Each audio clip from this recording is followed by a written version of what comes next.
సమస్త మహిమ ఘనత ప్రభావాలు యేసుకే చెల్లునుగాక. మన ప్రభు అయిన యేసుక్రీస్తు నామములో మీ అందరికీ నా శుభాభివందనాలు. దేవుడు మన కుటుంబాలను దీవించి ఆశీర్వదించునుగాక. ఓ ప్రాంతంలో గొప్ప పరిచర్య చేస్తున్న దైవ సేవకుడు ఒక ఆయన ఉన్నారు.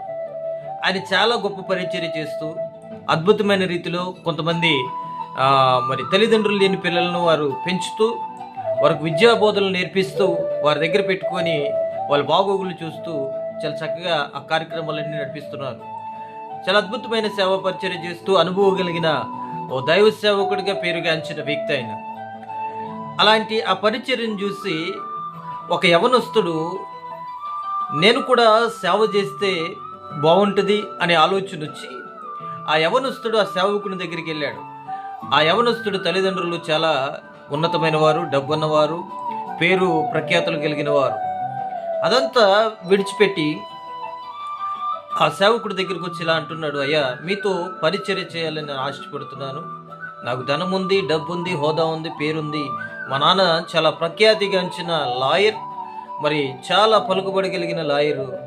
నాకు ఎందుకో మీ పరిచర్యను చూసి మీతో పాటు కలిసి పరిచర్య చేయాలని ఆశ కలుగుతుంది అని ఆ సేవకుడితో మాట్లాడుతూ ఇలా అన్నాడు, మీతో కలిసి నేను పరిచర్య చేయాలని ఆశపడుతున్నాను.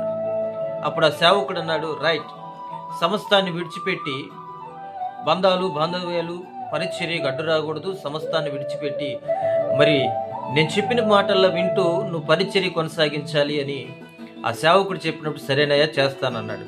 సరే, మనకి ఒక స్కూల్ ఉంది, ఆ పిల్లలు స్కూల్కి వెళ్ళి చదువుకుంటూ ఉంటారు.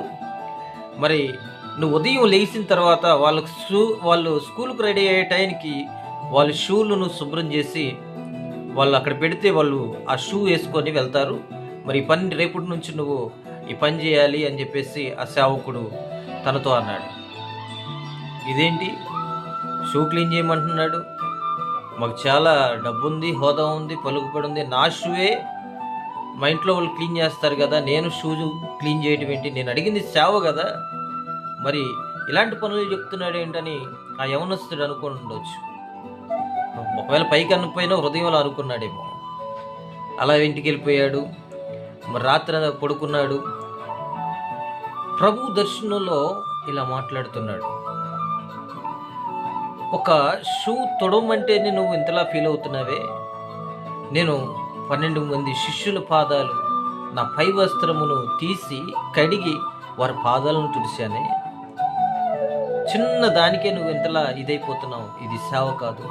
సేవ అంటే తనను తాను తగ్గించుకొని తనను తాను రిక్తునిగా మార్చుకొని